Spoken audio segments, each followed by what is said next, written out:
thanks for the very warm introduction. Being a psychologist, we are also used to more PowerPoint slides, so I'm going to use the PowerPoint slides to guide my talk.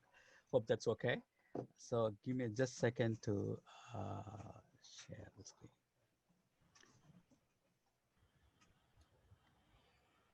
Okay, can you see the screen? Everything is okay? Can everybody see the screen, Karthik?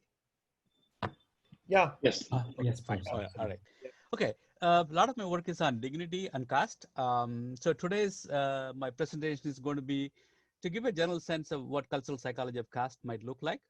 Then I just want to move that to caste in the US. That's a specific focus of what AKS is doing. And also my work on dignity in organizations and my conceptualization of dignity and how that might be useful to really think about the bigger project of annihilation of caste and what we can do. So it's going to be, I'm going to summarize some of the key themes in my work, which is more than, I've been doing this work for almost 25 years. So I'm just going to walk through this quickly with the time, short time we have.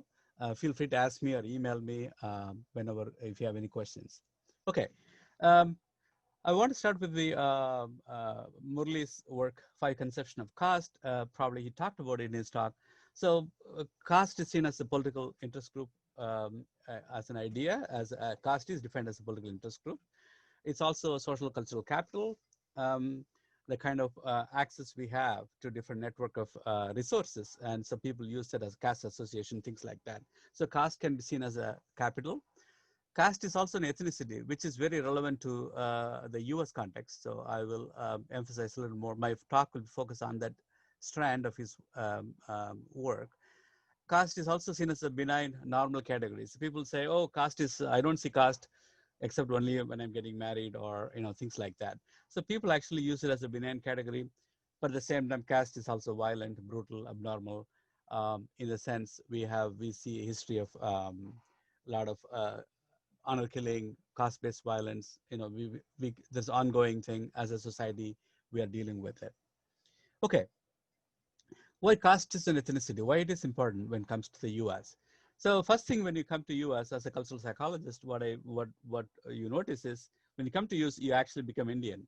For example, we will ask you where you eat Indian restaurant. So we don't go to Indian restaurants when we are in India. All of a sudden here, we are actually going to Indian restaurant. So all of a sudden within the social structure of the US, we have to position where we are.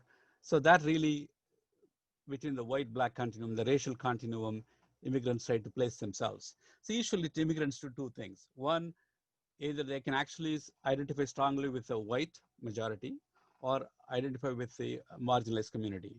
So Indian immigrants historically have done both. They identify some groups, work closely, identify themselves with white. So they really look at their identity close to the whiteness, whereas some people who work with the marginalized group, like Gadar Party, we can give a number of examples.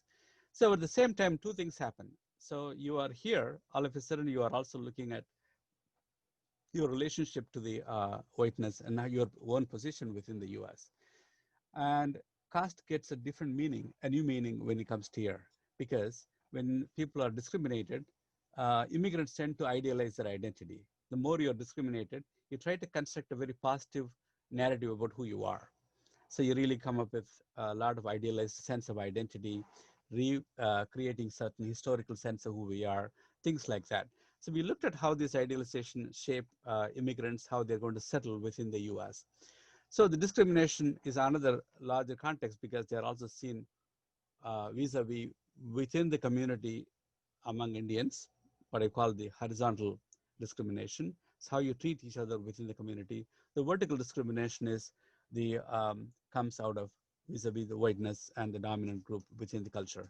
The more you feel discriminated, you also tend to idealize. The more idealization happens, then caste histories, caste associations, all those get new meanings because you use those narratives to construct a very essentialized sense of identity. The ethnicization of caste, that's what Murli calls. So you really think of it as an ethnicity, oh, it's a set of practices we do. Those practices what define who we are. But the irony is you need to really bond into this category to practice this, otherwise the practice doesn't have any sense in a sense, you really think the essentialist notion of caste. So my early work, I've been studying essentialist beliefs. What I mean by essentialist beliefs is, when I say essentialism, uh, when you think everything is, you got certain things from at birth, that a biological sense of transmission of certain traits in psychology. So the more essentialist beliefs you hold, it also relates to whole bunch of other uh, it predicts a lot of set of attitudes comes with it. So essential sense of identity, when you ethicize your identity, you also start essentializing your identity. That is what the idealized sense of who we are. So once you essentialize your identity, the essentialist beliefs have a whole bunch of um, things which are very important to us. The more you are essentialist, you're also likely to be, uh, the higher you are in the caste position, your positioning within the caste hierarchy, you're also more likely to believe in essentialist notions of your identity.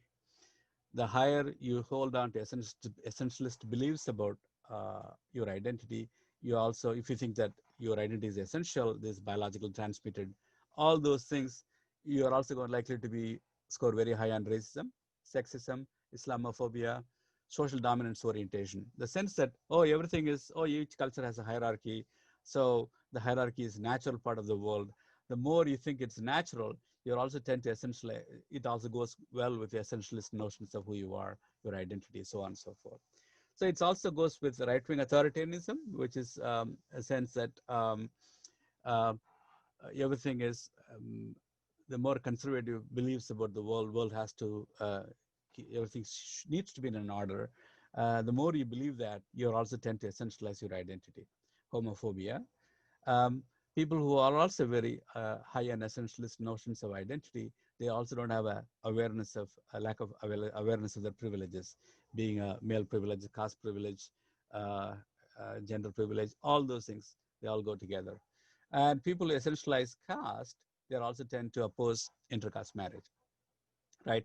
So, so to recap, what are the things? The more you essentialize your identity, it is also tied to your social positioning. The higher up in the hierarchy in the caste system, Brahmins are more likely to essentialize more than other caste groups.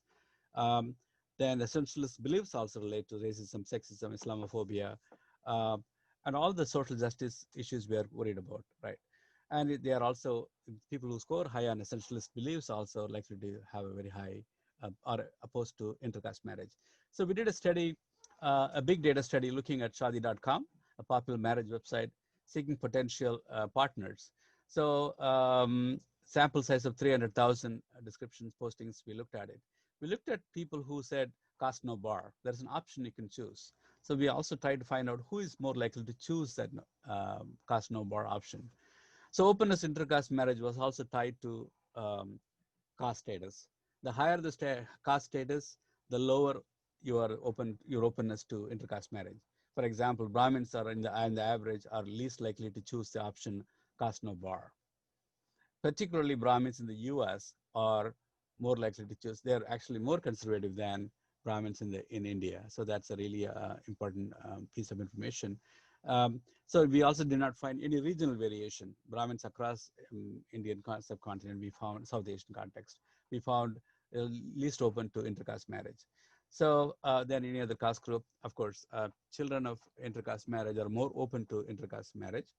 Dalits are more open to intercaste marriage. MBC and BC, you can actually map that caste hierarchy to their preference for openness to intercaste marriage. So in a way, it gives an example of how this particular notion, the caste is biological, so that something you hang on to has several consequences, the way how we think about other social groups, and naturally how it's going to affect the kind of interaction we are going to have, how we are going to treat them. And this is where two people whose work influenced me, Baba Sahib Ambedkar and Periyar, whose work has been about dignity. And they both come to this question. They really push the idea of dignity to really think about caste, to annihilation of caste as an important lifelong project. They worked for the entire lifetime. They fought, um, they organized so many things. So for Periyar, he's a rational humanist. So he really, for annihilation of caste, women's liberation, he thinks rational humanism, rationality, and to preserve dignity. Anything that is going to undermine our dignity, you question that, whether it is caste, religion, class, gender. So that's a really overarching way he really think about the question about how dignity is so self-respect and dignity is so important um, to really preserve your sense of self-worth.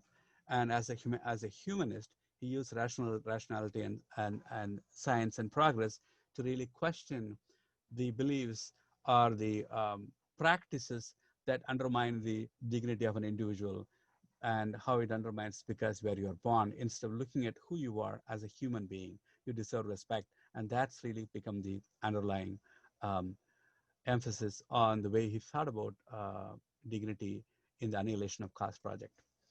Baba Sahib, he is wrote the our constitution, one of the most important intellectual India ever produced.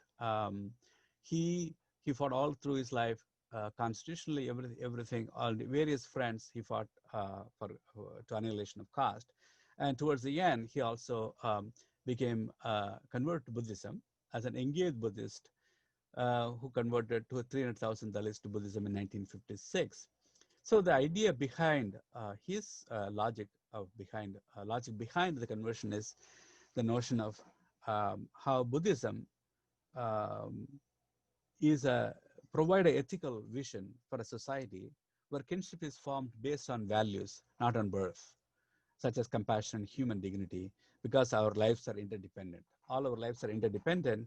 He proposed the notion of radical interdependence, which is going to really push the idea. So we are connected and we are going to create a kinship based on values and compassion, not by birth, and the social hierarchy comes with the caste. So it's a very important intervention.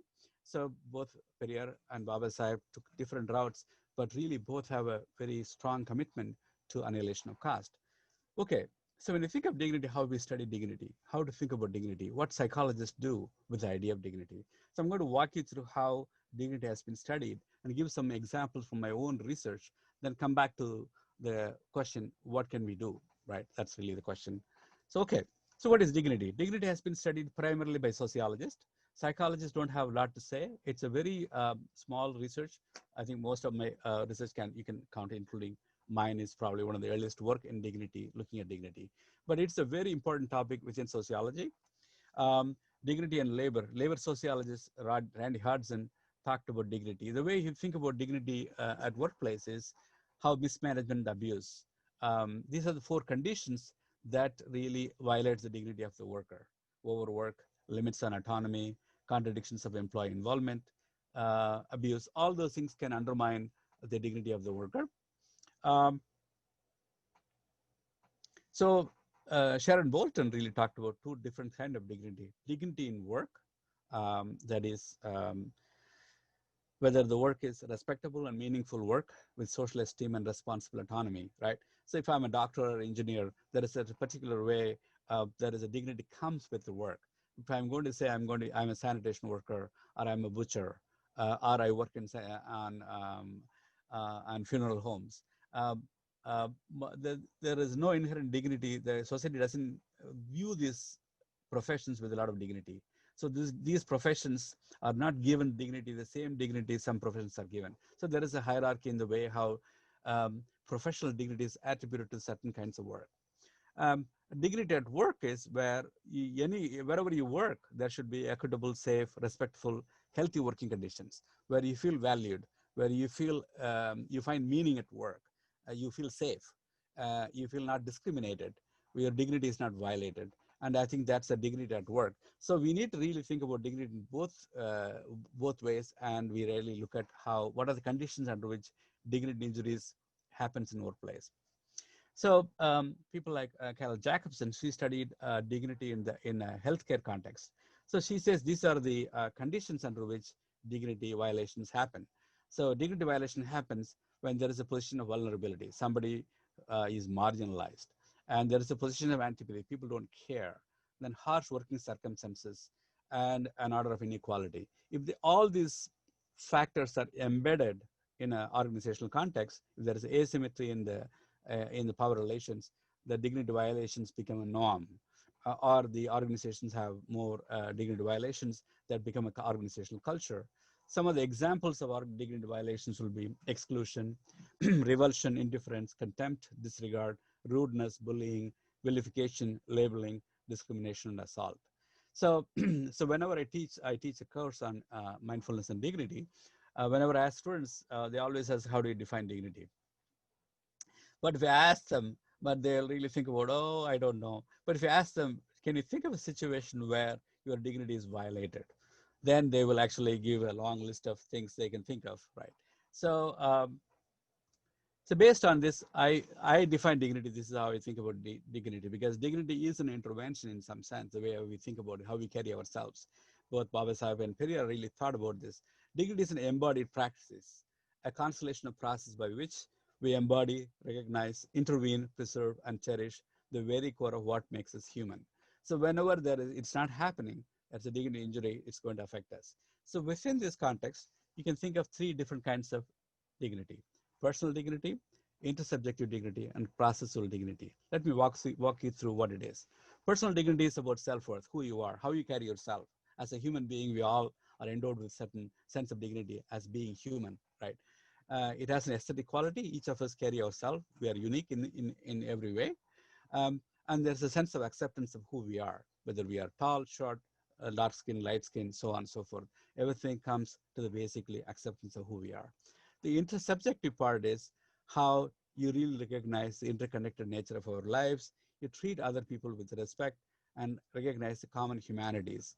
And we have a commitment to make sure pay attention to what is invisible, makes the invisible visible. So pay attention to certain ways how people are treated in our place, things like that. So the intersubjective part is looking at the social aspects of this.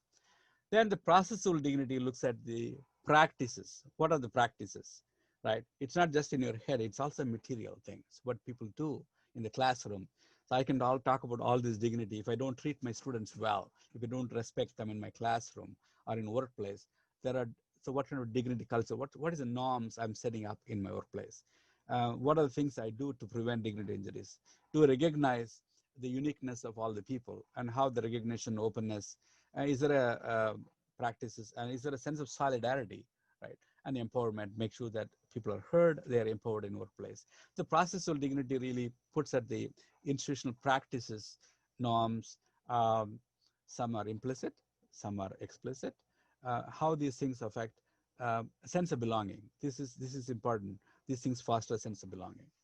So dignity culture is about equality, teamwork, support, openness, uh, being positive in workplace, honest, inspire. All those things can actually come together. These are the set of holistic practices in workplace, how that foster productivity and sense of belonging. So, okay, with this framework, what do you do? How do you do this? What can we do? What are the things we know? So I studied dignity in different organizational contexts. I studied dirty work. I studied sanitation workers, janitors in India, US, South Korea, Japan, and France. It's a 5-country study. I also study mistreatment of patients in the healthcare settings, how people are treated in the hospital setting in the US. So it's very important how when people explain to you, when you treat you like a human being. We all have experience to the hospital where people don't explain anything to you. They move you from one place to other place. So we looked at how this sense of violation of being a person, especially when you're vulnerable. We are the most vulnerable when you go to the hospital. So how it affects our well-being, recovery, post-operative recovery, all kind of stuff. We looked at it with women, Latino women, and patients with cervical cancer. We also did a major study in China, so we did a lot of work on that. We also looked at dignity injuries experienced by women engineers in workplace in India and the US, right? So what are the ways the institutional practice or the dignity injuries affect the career commitment, your sense of you want to do something for your life, and how you want to, your career commitment, your sense of belonging to the organization, how it affects. We also did a large study on dignity in workplace. It really doesn't matter. So you talk about all these things, does it really matters in terms of well-being? So we looked at it. So let me just quickly walk you through this. So these are the dignity injuries experienced by Arundhatiers in Tamil Nadu. I'm giving example. These are these kind of invisibility, mistreatment, verbal abuse, sometimes physical abuse in workplace. So what are the consequences? It negatively affects their physical and psychological well-being. Um, uh, they get sick, and the life expectancy is very low for them. Social indifference to life-threatening occupational hazards while cleaning sewers.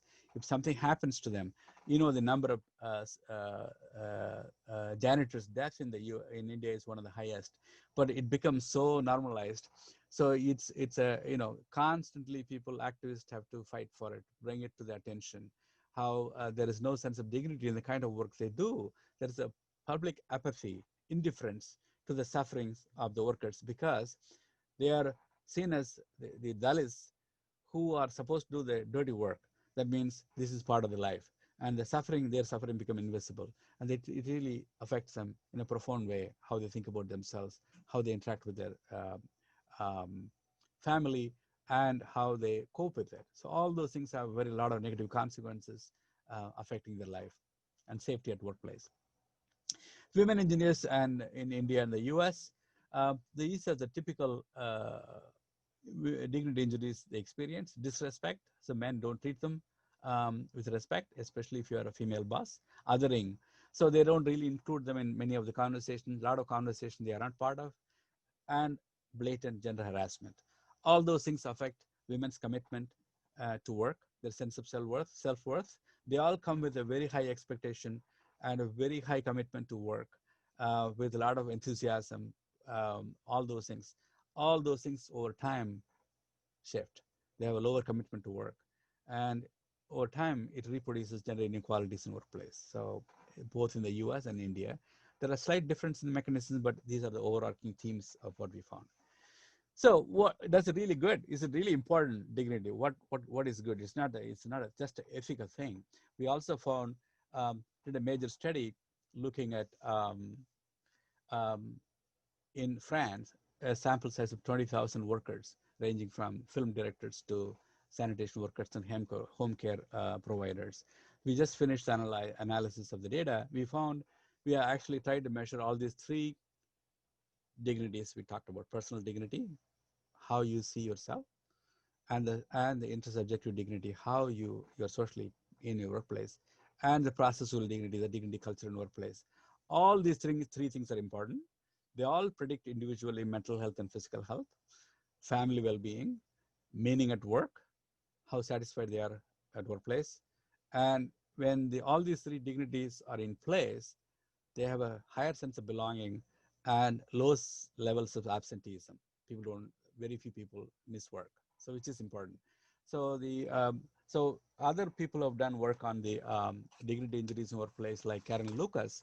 What she found was when the dignity injuries are norm in an organizational context, the burnout is very high, engagement in workplace is also low, and also turnover intention. They are looking for a job in different places, and they also have very low. They don't find a lot of meaning in what they do. So all these things are important. So dignity is important in many ways, especially how we treat others, especially in the organizational context, right? So what are the ways we can promote dignity? So according to Jacobson, we have to have humane circumstances and a sense of solidarity where there is a position of confidence, so people trust each other. Dignity culture also promotes trust and organizational trust and trust your co-workers. It's important. The respect is important. A position of compassion, so you really understand the person, their suffering as they are, who they are, which is important. So so what can you do? What are the ways we can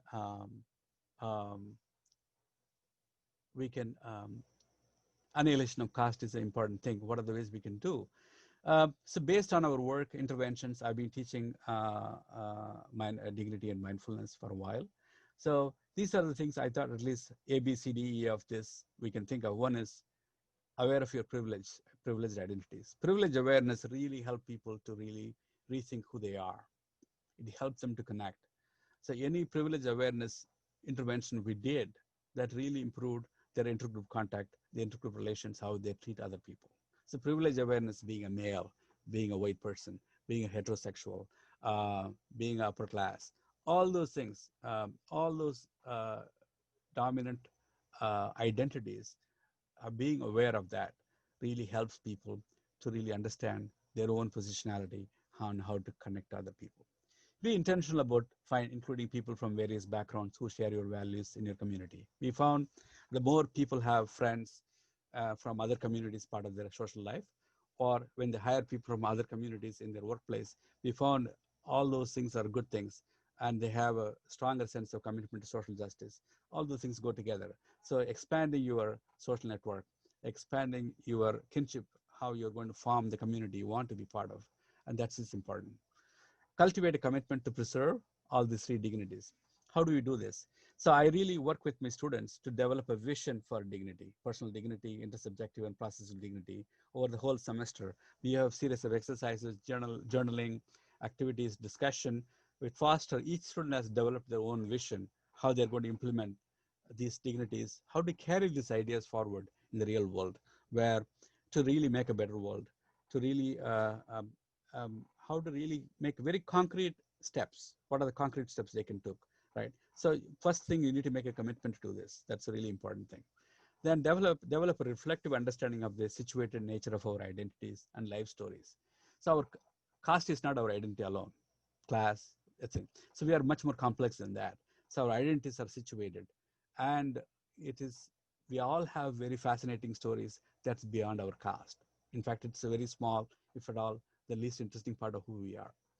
So engage with others mindfully with open heart and compassion. So mindfulness will be helpful to really see the people who they are, how to be in the present, pay attention to people with open heart, understand them. Each of the stories are important.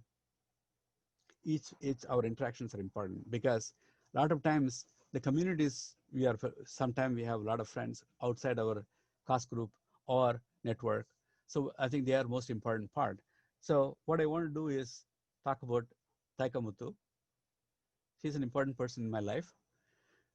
I'm a first generation. Both my parents didn't go to college. Um, they didn't even finish high school.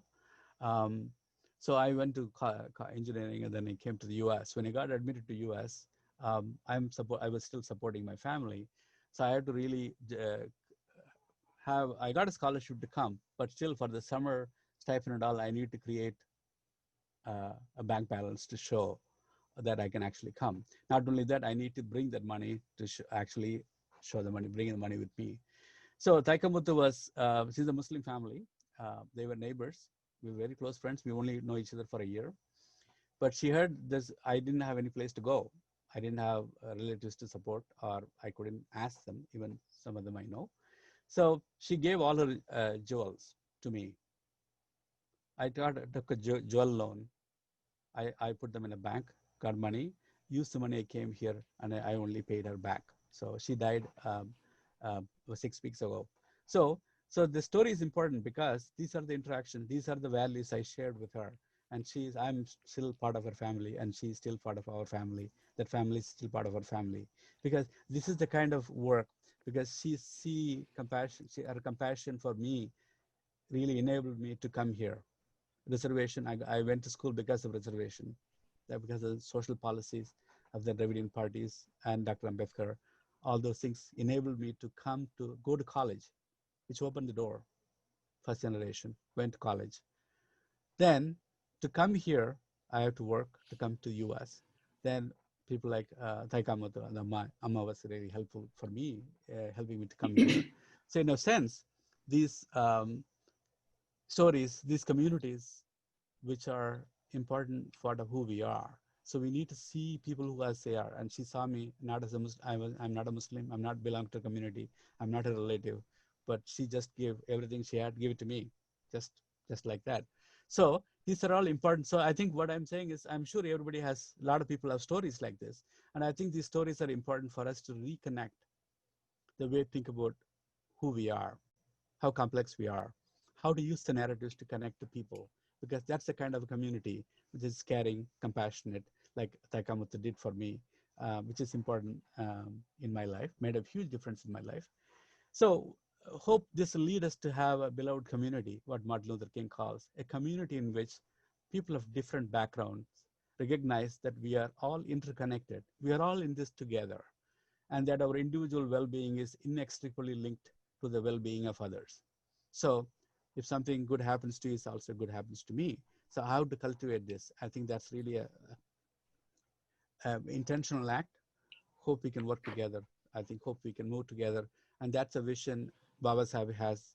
That's a vision Periyar had. So they all came from two different angles, but come to the same conclusion. This is what we should see people who as they are and treat them with dignity, um, not based on by birth or it's just a kinship.